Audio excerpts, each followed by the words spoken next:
Hello everyone, welcome to ASUPPSC। इस video में हम डिस्कस करेंगे कि लास्ट डे रिवीजन के लिए हम लक्ष्मीकांत के कौन कौन से चैप्टर पढ़ें, क्योंकि ये बहुत ज़्यादा इम्पॉसिबल हो जाएगा पूरी बुक को रिवाइज़ करना। तो हमें सिलेक्टिव स्टडी करनी है। तो कुछ ये जो चैप्टर्स हैं ये बहुत ज़्यादा इंपॉर्टेंट है, इनको तो आपको पढ़ना ही है। और जैसे कुछ चीज़ें आपकी जो वीक हैं उनको आप ऐसी एज ए ग्लांस व्यू आप कर सकते हैं। तो पहला हो गया आर्टिकल्स। तो चैप्टर 3 जो है लक्ष्मीकांत का, उसके लास्ट में आर्टिकल्स की जो है वो पूरी टेबल गिवन है, वहाँ से आप आर्टिकल्स कर सकते हैं। उसमें आर्टिकल्स भी गिवन है, पार्ट्स भी गिवन है और शेड्यूल भी गिवन है। तो वो तीनों आपके वहाँ से हो जाएंगे। और जितने भी ये प्री इंडिपेंडेंस एक्ट हैं वो भी आपको करने हैं, ये चैप्टर 1 से हो जाएगा। एंड अमेंडमेंट्स में आपको रीसेंट अमेंडमेंट्स तो करने ही होंगे, और फिर उसके साथ साथ आपको जितने फेमस अमेंडमेंट्स हो गए कि जो वोटिंग एज है वो कैसे रिड्यूस हुई और जो दिल्ली का इस्टेब्लिशमेंट कैसे हुआ, और इस टाइप के जितने, और direct principle of state policy से जितने चीज़ें इंक्लूड हुई हैं वो कौन से अमेंडमेंट से हुई हैं। तो और लैंग्वेजेस किस अमेंडमेंट से आई, ये सारे जो अमेंडमेंट्स हैं वो ज़्यादा इंपॉर्टेंट हो जाएंगे।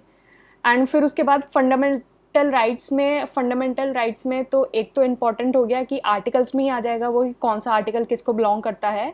और कुछ फंडामेंटल राइट्स हो गए, जैसे आर्टिकल 19 इम्पॉर्टेंट हो गया, आर्टिकल 21 इम्पॉर्टेंट हो गया, और फ्रीडम ऑफ रिलीजन इम्पॉर्टेंट हो गया, माइनॉरिटीज़ का जो 29-30 है वो ज़्यादा इम्पॉर्टेंट हो गया।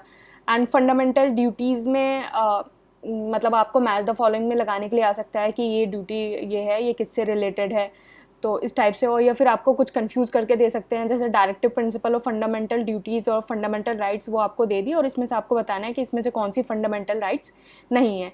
और ये directive principle of state policy में बेसिकली आर्टिकल्स इंपॉर्टेंट है कि कौन से आर्टिकल को कौन सा डायरेक्टिव प्रिंसिपल जो है वो बिलोंग करता है।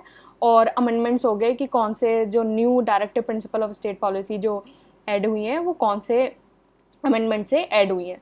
और सुप्रीम कोर्ट और हाई कोर्ट इम्पॉर्टेंट हो गया। और फिर उसके बाद पंचायत और म्यूनिसिपैलिटीज़ भी इम्पॉर्टेंट हो गया। मतलब पंचायत से भी क्वेश्चन एक क्वेश्चन तो आ ही जाता है, तो एक म्यूनिसिपैलिटीज़ से भी एक क्वेश्चन आ ही जाता है। तो ये भी आप इसको देख सकते हैं, पंचायत को भी। और वैसे मेरा सजेशन आपको ये है कि अगर आप चाहें तो ये टेस्ट सीरीज़ ज्वाइन कर सकते हैं। इसमें आपको क्या होगा कि जितने भी सारे आपके टॉपिक्स हैं लास्ट मिनट रिवीजन के लिए, टेस्ट सीरीज़ से अच्छी कोई चीज़ नहीं हो सकती, क्योंकि आप सारी चीज़ें आप कैसे मतलब पढ़ पाएंगे। लेकिन आप टेस्ट सीरीज़ में क्या है, आपके सामने सारे टॉपिक्स आ जाएंगे, हर सब्जेक्ट के सारे टॉपिक्स आ जाएंगे, और इसको आप लास्ट मिनट बिल्कुल अच्छे से आपका रिविजन हो जाएगा। तो आप ये टेस्ट सीरीज़ ज्वाइन कर सकते हैं। और ये करंट अफेयर क्रैश कोर्स है, आप इसको भी ज्वाइन कर सकते हैं। एंड ये पंचायत हो गया। और फिर उसके बाद पार्लियामेंट भी काफ़ी ज़्यादा इम्पॉर्टेंट हो जाता है। पार्लियामेंट में स्पीकर का हो गया, काउंसिल ऑफ मिनिस्टर का हो गया, लोकसभा और राज्यसभा जॉइंट सिटिंग कैसे होती है, और बिल कैसे पास होता है, और ये सारी चीज़ें जो है वो पार्लियामेंट में इंपॉर्टेंट हो गई। एंड फिर उसके बाद क्या हो गया, कमीशन में जैसे कॉन्स्टिट्यूशनल बॉडीज़ और जितनी भी नॉन कॉन्स्टिट्यूशनल बॉडीज़ हैं, बेसिकली इनका जो इस्टेब्लिशमेंट ईयर कौन सा था, इसको मैच द फॉलोइंग में लगाने के लिए आ सकता है, इस्टेब्लिशमेंट ईयर।